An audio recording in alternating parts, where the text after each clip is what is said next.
पहला पाठ रोमियो के नाम संत पौलुस का पत्र, अध्याय 8, पद संख्या 18 से 25 तक।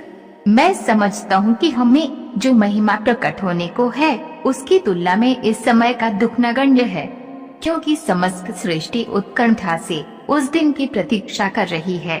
सब ईश्वर के पुत्र प्रकट हो जाएंगे।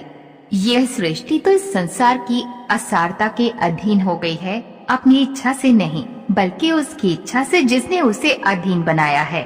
किंतु यह आशा भी बनी रही कि वह असारता की दास्ता से मुक्त हो जाएगी और ईश्वर की संतान की महिमामय स्वतंत्रता की सहभागी बनेगी। हम जानते हैं कि समस्त सृष्टि अब तक मानव प्रसव पीड़ा में कराहती रही है, और सृष्टि ही नहीं, हम भी भीतर ही भीतर कराहते हैं। हमें तो पवित्र आत्मा के पहले कृपा दान मिल चुके हैं, लेकिन इस ईश्वर की संतान बनने की और अपने शरीर की मुक्ति की राह देख रहे हैं। हमारी मुक्ति अब तक आशा का ही विषय है। यदि कोई वह बात देखता है जिसकी वे आशा करता है, तो ये आशा नहीं कही जा सकती। हम उसकी आशा करते हैं जिसे हम अब तक नहीं देख सके हैं, इसलिए हमें धैर्य के साथ उसकी प्रतीक्षा करनी पड़ती है। यह प्रभु की वाणी है।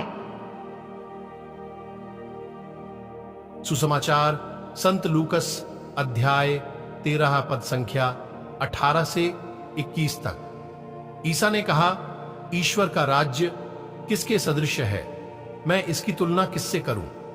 वह उस राई के दाने के सदृश है जिसे लेकर किसी मनुष्य ने अपनी बारी में बोया। वह बढ़ते बढ़ते पेड़ हो गया और आकाश के पंछी उसकी डालियों में बसेरा करने आए। उन्होंने फिर कहा, मैं ईश्वर के राज्य की तुलना किससे करूं?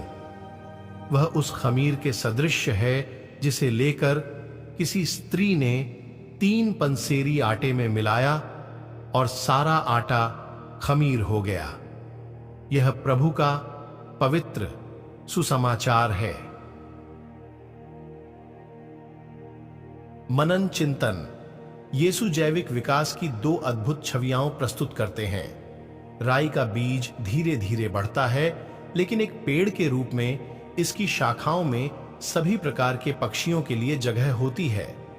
राज्य की एक और छवि आटे में खमीर अदृश्य होने पर भी भलाई के लिए काम करता है। ईश्वर का राज्य का रहस्य यह है कि छोटा शक्तिशाली है और छिपा हुआ परिवर्तनकारी है। सुसमाचार को दुनिया में अपनी जगह बनाने के लिए सुर्खियों की जरूरत नहीं है। यह उन पुरुषों और महिलाओं के दिलों में सबसे छोटी शुरुआत से शुरू होता है जो कि वचन के प्रति ग्रहणशील हैं, और यह अदृश्य रूप से कार्य करता है और भीतर से परिवर्तन का कारण बनता है। हम न केवल विश्वास की छोटी शुरुआत से बढ़ते हैं, बल्कि हम जीवन के छोटे और सामान्य अनुभवों के माध्यम से भी विश्वास और प्रेम में बढ़ते हैं।